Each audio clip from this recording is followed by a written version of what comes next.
Right, welcome into another episode of Behind the Mic in the SEC. I'm Bree Andrus. Joined with me today is Jack Patterson from WRBL News in Columbus, Georgia. Is that correct? Yes, ma'am. All right. So I just want to know, how did you start your career in journalism? So I started my career behind the scenes in production. I was able to get a job in my hometown, Columbus, at the ABC station in town, and I was able to get a job straight out of high school as a production assistant. So I worked That's by that's what I'm doing right now. I'm a production assistant at a local station here in Baton Rouge. That's what I'm doing. I've been doing nice, that since I was 19. Yeah. awesome. Which one? WVLA, Local 33. That's our sister station. Oh, really? That's awesome. Yes. So I started behind the scenes there, and then I went away to school, went to Fort Valley State for a couple years, came back home, transferred to Columbus State, and in February of 2013, I started working at WRBL behind the scenes as a production tech, and I kind of worked my way up the ranks. I started, at the bottom, and I kind of worked my way up, eventually becoming a newscast director. So I was directing the weekend shows, and then the opportunity came. All the while that I'm doing all this stuff, I always had the dream of doing sports. So that dream never really faded. I always kind of initiated, ingrained myself in the sports department, no matter who was in it, from the very beginning. And, that paid off. It worked all the way until um, the opportunity came about in 2019. Our weekend anchor had just left. He had gotten a job in Ohio, and our station management said, you should go for the position. So, I got my reel together and everything, and they gave me the call in October saying, hey, you got the job if you want it. And the rest has kind of been history. I did weekends for 3 years. And then last October, I got promoted to sports director. So Oh, that's awesome. is it? Congratulations. Thank you. And it's just been a wild ride. I wouldn't change it for the world. Yeah, so whenever you were in college, did you major in journalism? Like, is sports reporting something you always wanted to do? Yeah, sports reporting has always been the goal for me. Um, so mass communications was my major, both when I was at Fort Valley State and Columbus State. Um, and really, I've just kind of paired the two together. Um, pair not just what I learned in school, but what I've learned in the workforce. You know, if there's one thing that's been so beneficial to me was the fact that I got in the business at such an early age, and I got that taste of what it was like, so I knew what to expect. And working behind the scenes gives you a better appreciation, and it also helps you know what your production department needs from you to make you look good. So I would say, having that experience has been is priceless for me. Yeah, I agree. I kind of thought about that too, working in production. I feel like, once I get out of school and like once I start being on-air talent, that like I'll have a much more appreciation for what production does because I know how it works and like behind the scenes. And a lot of reporters and anchors don't understand that. And they like put us in a bind, like they don't get in the studio quick enough and I can't do a mic check or like, stuff like that. Um, so yeah, so what do you enjoy about covering the SEC? Man, covering the SEC is just different. Okay. I'm fortunate because not only do I have a SEC school in my backyard with Auburn University, which is our primary beat, but we also cover, because of where we're located right on the border between Georgia and Alabama. We also cover Alabama all the time. We also cover Georgia all the time. And occasionally we cover other schools like Georgia Tech as well. So, we get to cover a wide variety, but the SEC is just different. The pomp, the pageantry is just different. The environments are just different. It's so much fun, and the talent level that you get to see is incredible. Whether it's on the football field, which obviously that's what the SEC is known best for, but basketball, baseball, gymnastics. I could go on and on about how talented the SEC is, whatever sport it is. And it's like I said, it's just different, and the atmospheres are just different. And it's a blessing to be able to cover it because not everybody gets that opportunity.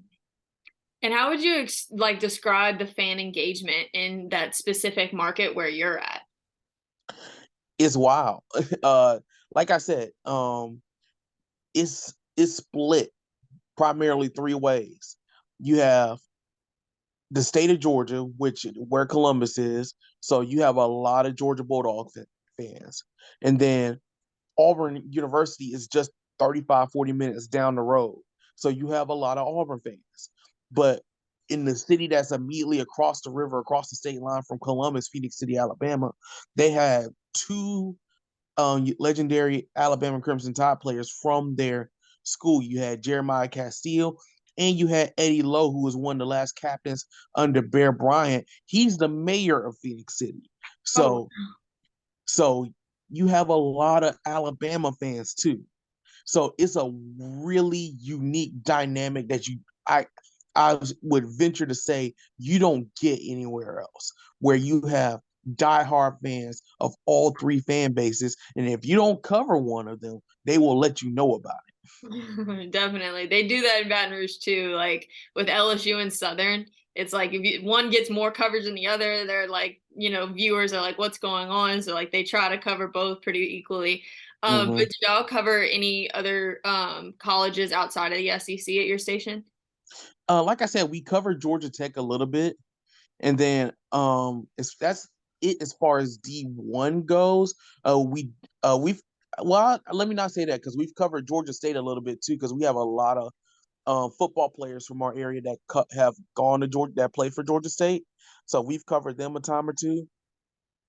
And then more closer to town, we've got a D2 college in our city, Columbus State University, and we've got a D3 about 35 minutes up the road on LaGrange College.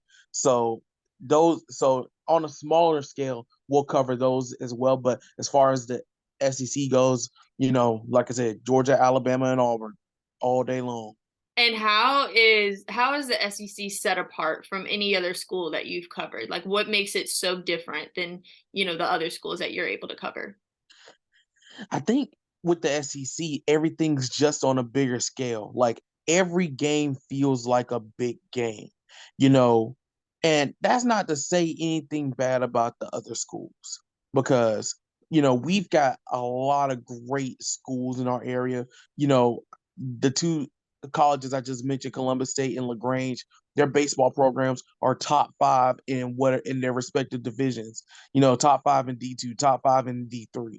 You know, their basketball, Columbus State's basketball program is good. Their soccer program just went to the Final Four. Their women's soccer program just went to the Final Four this past season. So, but when it comes to the SEC, I hate to use the cliche that it just means more, but everything's just on a bigger scale. It feels like when you go to a SEC event, it's really just it feels like you're going to a big time game. Anytime I take a step in, inside a football stadium, doesn't matter where it is, or anytime I go inside Neville Arena for an Auburn basketball game or a gymnastics event, or go into Plainsman Park for a baseball game, the atmosphere is just different. And a lot of it goes to tradition. A lot of it just goes to the fan bases and the student sections. You know, every event just seems like a big deal, and you know, you leave. Well, you come in, thinking that you might be just covering a random game on maybe a Thursday night or whatever, but you wouldn't be able to tell it by the time you leave because of how crazy the fan bases have been. Yeah, definitely. So, what would you say is your favorite sport that you get to cover? Football by far. Really? Football by football by far. And isn't once again, that's not a slight on basketball because I've had many a fun nights inside the jungle, inside Neville Arena. But football, my gosh, whether it's, you know, swag surfing at Jordan Hare Stadium or whether it's here in Sweet Home, Alabama, played at Bryant Denny Stadium, or, for me as a Georgia boy, I always get chills at Sanford Stadium at kickoff where they play the Who, and the stadium is just rocking. And I'll say this also about the SEC is there's just something about walking out onto the field and you see 95,000 plus just going crazy. It's definitely surreal because I mean I've been covering LSU since I was a freshman in college. I mean my very first game was LSU Bama 2019. And so I Mhm. mean even now being a senior, I mean I've worked multiple games. I've been in Tiger Stadium multiple times, but every time I walk into Tiger Stadium, especially during warm-ups when the fans are like pulling up, the whole student section's full. Like I get chills every time. It's kind of like surreal. I'm like, is this really my life? Like this is my job, right? Yeah, Like kind of like pinch me moment pretty much every time. Oops. yeah, absolutely. And by the way, I was at that LSU Alabama game too. Really? So yeah, I was at that was my first game at Bryant Denny as a sports anchor. Me too. Me too. Yeah, it was my first time in Bryan So Denny. what you call it? Had a blast seeing Burrow and Tua go at it, and then obviously what happened after the game with me and Marty Smith, I'll never forget as well. So What was uh that? so post game of I'm doing my rap package to send back to the station, and like I said, it's my first one. I had just gotten the job maybe 2 weeks before the game, and it was my first game, and when I'm telling you I'm screwing up a It was a lot. big game to be a first game. That was my first game too. That's what we have in common. It was pretty nerve-wracking. Yeah, and when I say I'm screwing up a lot. I probably have screwed up like 7 or 8 times at this point. And then Marty Smith from ESPN comes by, and he just daps me up and say, "Man, you got it. It's not easy, but you got this." And it's all on camera and stuff. It's been my pinned tweet on Twitter ever since. And the whole thing went viral, and that part of it changed my life forever. So, and I'm fortunate that I can call Marty a friend now, and I'll probably be seeing them in a couple weeks when I go cover the Masters up in Augusta.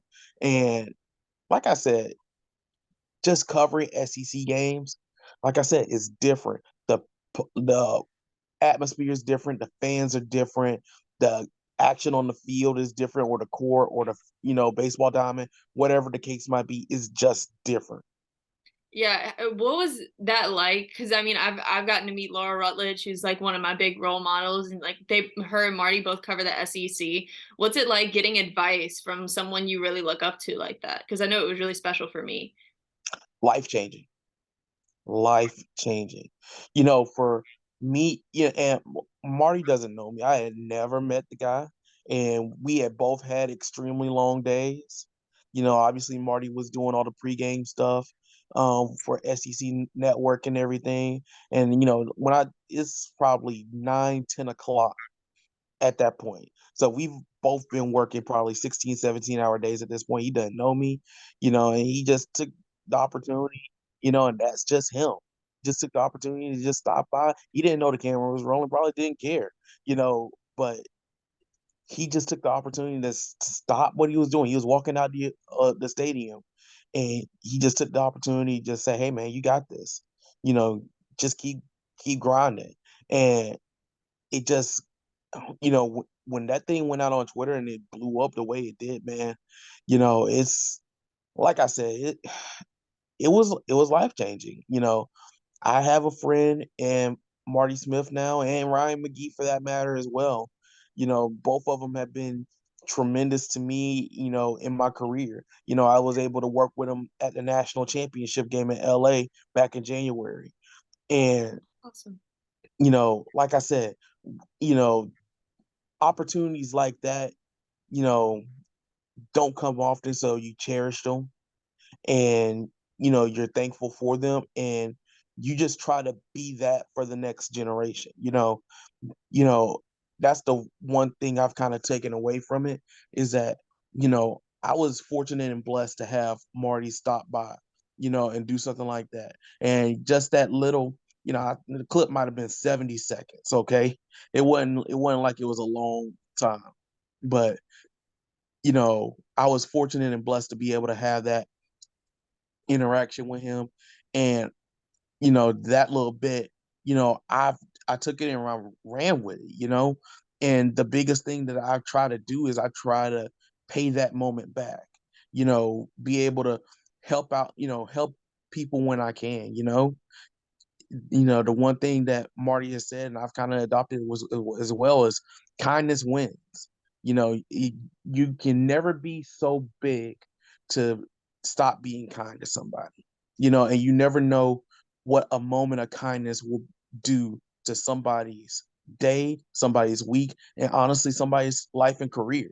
So, like I said, I try to pay that moment back in everything I do. Yeah, that's really inspiring. So what would you say is your biggest accomplishment of your career thus far? Man, that's a tough one. I'd say there's a couple. Um, Getting to cover the national championship back in January, like I said, I'm from Columbus, so I'm a Georgia boy born and raised. So getting to cover the Georgia Bulldogs winning the national championship, that's high on the list.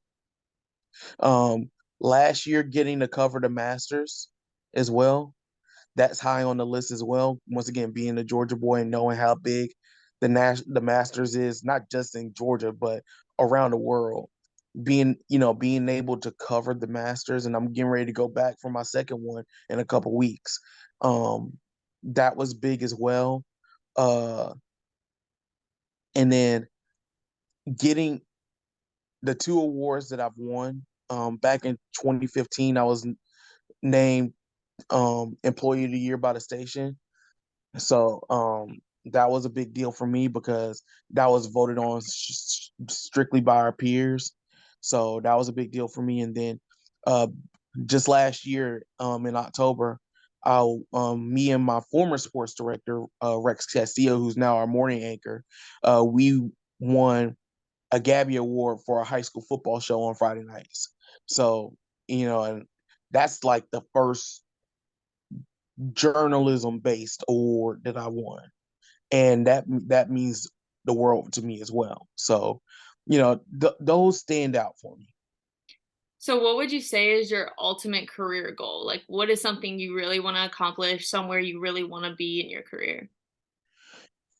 There's definitely different goals that I have. I've been fortunate to kind of build my career in Columbus, in my hometown. So literally, people in my hometown have seen me start from when I was 20 as a part-time production tech, just trying to get, you know, find his way into the sports scenes by any means necessary. And then, now here I am 10 years later as a sports director. So I've been fortunate to be able to build that in my hometown. And, as far as the future, I would, I've always looked at Atlanta because once again, being a Georgia boy, I've, and all the teams that I grew up watching and cheering for and a fan of, in Atlanta, we're talking Braves, Hawks, Falcons, you know, University of Georgia. So, I would love to work in Atlanta, but I'll also, I want to, take this as far as it will take me. So, you know, I, as far as I go, I live by the quote. I'm a huge wrestling fan, so it's not ironic that my favorite quote comes from a wrestler, but it's from Dusty Rhodes, and his one of his all time greatest quotes: "Get a dream, hold on to it, and shoot for the sky." So, you know, like I said, I want to work in Atlanta, but I also want to, go work at a big network. Whether it be CBS or Fox or NBC or ABC, ESPN. Go work for one of these big networks. Do what I do best on a grand stage, and then be able to take that opportunity I've been given and pay it back for the next generation. So that's really what I want to do. Atlanta or get to one of these big networks and just show the world what I can do. I really like how like you want to make it big, but you also want to pay it forward. You're always wanting to help people. I really admire that. I went to Atlanta for the first time for a SEC championship this year, and I absolutely fell in love with it. Like just the atmosphere, the sports that are there. Because I was telling one of my friends that there's not many cities in the country where you can cover the SEC and HBCU, an NFL team, an NBA team, an MLB team. Like there's not many like that except Atlanta. MLS team too. Yeah, like there's so much to cover. I mean, Baton Rouge, New Orleans is kind of like that as well. You get to cover like LSU, Southern, the Saints, the Pelicans, stuff like that. So I think those types of cities are like somewhere I really want to be one day. And I have a mentor that works at 11 Alive, Reggie Chapman. Oh, I He's know an Reggie. LSU He's an alum. amazing dude. He's so awesome. Every time like cuz I'm getting ready to graduate, so I've been getting like job interviews and stuff. I text him every time. I was like, I got a job interview here, I got a job interview there. He was like he'll like give me advice on like that market or whatever. But yeah, so I also really want to work at Atlanta, or I think one of my biggest dreams is to work at the SEC network um Yeah, and be like the next Laura Rutledge. absolutely. What would you say is like any advice that you can give for a sports reporter that's getting ready to graduate and go into the job market? The first thing I will say is don't let that passion die. Okay. You got to have passion because, especially just starting out, it's a lot of hard work. Okay. I'm not going to sugarcoat it. It's a lot of hard work, but the work gets rewarded. Okay. I'll say this, Columbus is a real unique place where, you know, technically you would say Columbus is a starter market, but at the same time, I would consider Columbus a top 25 sports market with all the things we cover. I told you all about the SEC, and I delved into a little bit about the other colleges we cover. I hadn't talked about the 50 plus high schools we cover. I hadn't talked about the fact that we do from time to time cover some of the Atlanta pro sports teams. So, you know, but like I said, it's a lot of hard work, but the work is rewarded. So keep that passion. Okay. You know, I would say if you've already done a good thing by making connections in the industry, and for those who are listening who may be trying to figure that out, make connections in the industry, okay? Do internships, or take the road that you took and then I took, get a job be a production tech. That's another thing. Don't be afraid to take a production job because it will be some of the most important things you can learn. Okay. Because not everybody knows, what it looks like on the other side of the camera. They just go out in front of the camera and do their thing. So being able to know exactly what it takes to make you look good, that is a major plus. And I still use the stuff that I learned doing 7 years of production work. I still use that to this day. So it's very, very important. So I would highly encourage that if you have the opportunity and if you're in school and you've got a TV station in town, go take a production job.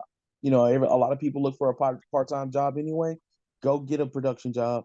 You won't regret it. I promise you. And then, like I said, internships are so important, especially nowadays, because especially if you go to a school that doesn't have a full-time television station, internships are so important because if you go to the right station, they will make sure that you do enough stuff to where you have a resume reel when you leave. That, any intern that comes into our office, and they work with us on an internship, they have a resume reel by the time they leave. So they don't have to worry about trying to do stuff, you know, at school if their school doesn't have a full-time production department. I mean, full-time TV station, or maybe the equipment's not there, whatever the case might be.